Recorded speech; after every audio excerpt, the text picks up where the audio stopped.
El jueves 12 de octubre de 1972, el equipo de rugby Old Christians Club dejó su ciudad natal de Montevideo, Uruguay, con buen ánimo. Estaban emocionados de hacer el viaje a través de Argentina y por los Andes hasta Santiago, Chile, donde jugarían un partido contra otro equipo. Los 19 jugadores llevaban consigo a 21 amigos y familiares, lo cual sumó a la atmósfera festiva y de celebración. Sabían que sería una experiencia inolvidable, pero no tenían idea de que este viaje los dejaría luchando por su vida y los llevaría por un camino tan oscuro que los cambiaría por siempre.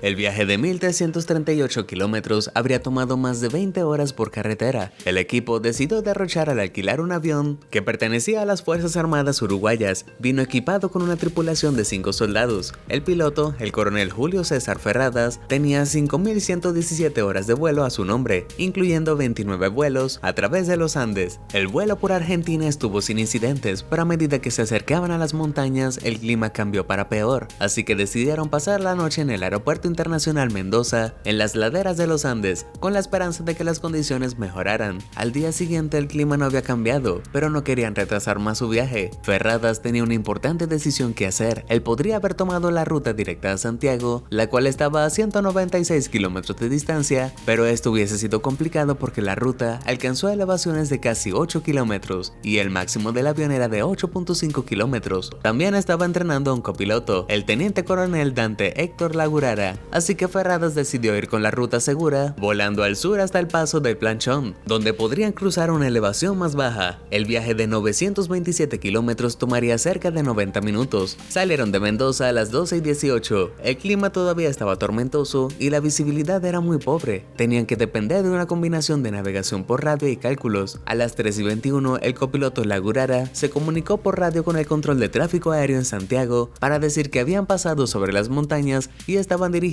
al norte. Él recibió permiso para caer 3.5 kilómetros en altitud para el tramo final hacia el aeropuerto. Mientras comenzaban su descenso, se hizo claro que algo estaba muy mal. Turbulencia extrema sacudió el avión violentamente mientras los pilotos luchaban desesperadamente para volver a ganar el control. El miedo rápidamente pasó a horror cuando atravesaron las nubes y descubrieron que los pilotos habían juzgado incorrectamente su ubicación y todavía estaban en los Andes. No tenían oportunidad de evadir la colisión que les siguió. El avión se estrelló con la montaña con una fuerza tremenda, rompiendo el ala derecha y cola del fuselaje. El ala izquierda fue la siguiente en estrellarse hacia el suelo, enviando su hélice hacia el cuerpo del avión. Luego el fuselaje se impactó con el suelo y se resbaló como un tobogán antes de llegar a una repentina parada contra un banco de nieve. 7 personas habían sido lanzadas del avión durante el choque y sus cuerpos no quedaron a la vista. De los pasajeros y tripulación restante, 5 habían fallecido, incluyendo al piloto y al único médico del equipo. Mientras caía la noche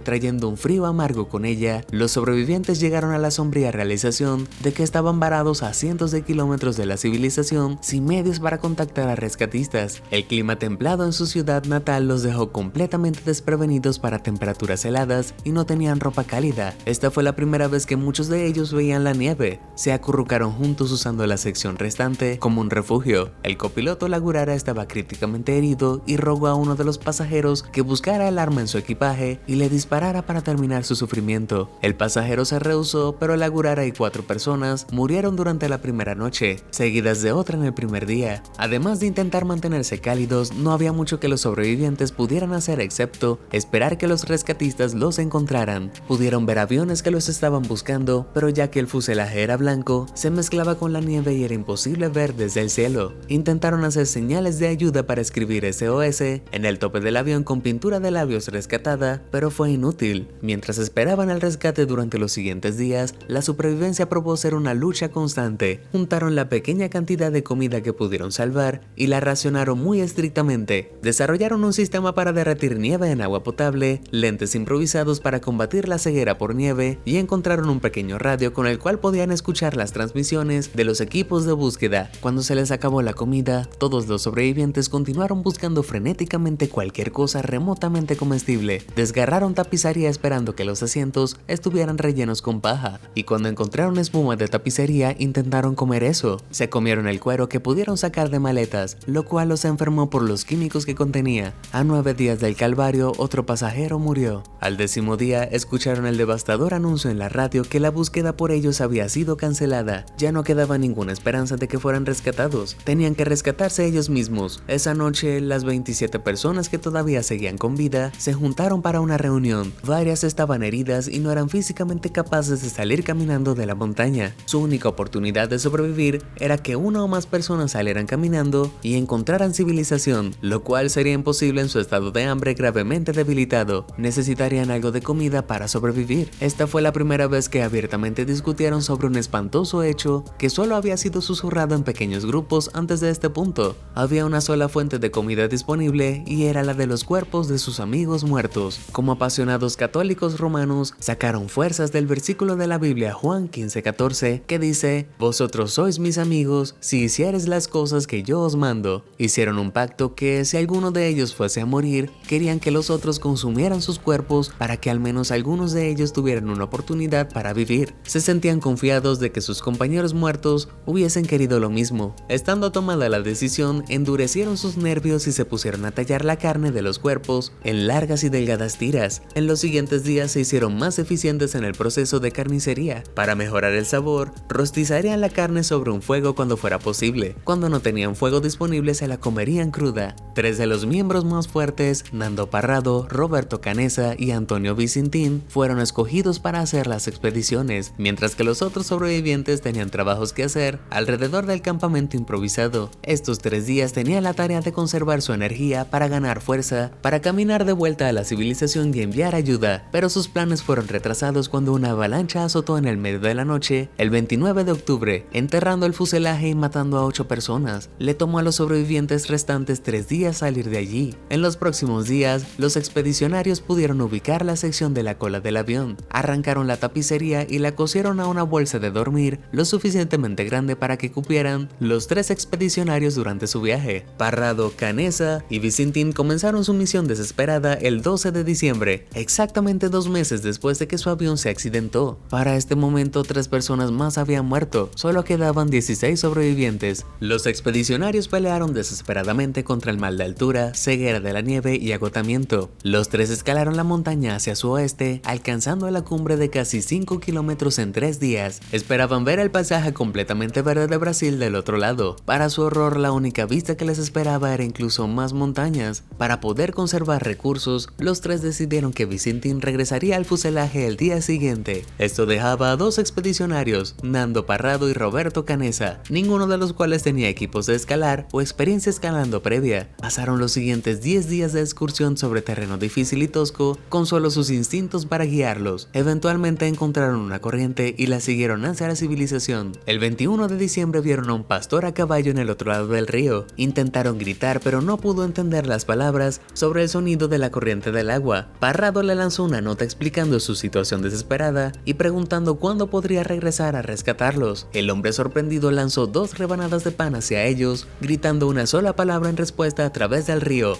"Mañana". El 22 de diciembre, helicópteros regresaron y Parrado los guió al fuselaje donde los otros 14 sobrevivientes estaban esperando. Los helicópteros no podían llevar a todos de una sola vez, así que 6 de los 2 sobrevivientes fueron rescatados ese día. Un pequeño grupo de médicos fue dejado atrás para atender a los otros 8 en su noche final en el sitio del accidente. En la mañana del 23 de diciembre, unos 72 días enteros después del accidente, los últimos sobrevivientes fueron rescatados. Todos tenían un peso muy inferior al normal, pero no tenían heridas serias. Desde el inicio hablaron abiertamente sobre su experiencia y les pidieron perdón a las familias de sus amigos muertos. Las familias respondieron con compasión. Un sacerdote vino a hacer la confesión a los sobrevivientes, habló con ellos y les dijo que ningún pecado había sido cometido, dado que no habían matado a nadie, sino que solo hicieron lo que tenían que hacer para sobrevivir. Los sobrevivientes del accidente siguieron siendo cercanos y han visitado el sitio del accidente muchas veces. Uno murió de cáncer en 2015 a la edad de 79, pero los otros 15 aún se reúnen cada año el 22 de diciembre junto con sus familias. Para 2017, el número de miembros de familia inmediata en la celebración era de al menos 140. El vuelo 571 de las Fuerzas Armadas Uruguayas se ha hecho conocido como el Milagro milagro de los Andes. Varios de los sobrevivientes han escrito libros de su horrible calvario y sus historias han inspirado varias películas, libros y documentales. Si te gustaría saber más sobre su fundación o enviar un mensaje a algunos de los sobrevivientes, puedes visitar el enlace a su sitio web oficial en la descripción. Entonces, ¿cuál es tu opinión sobre el canibalismo? ¿Piensas que está justificado en este caso o nunca?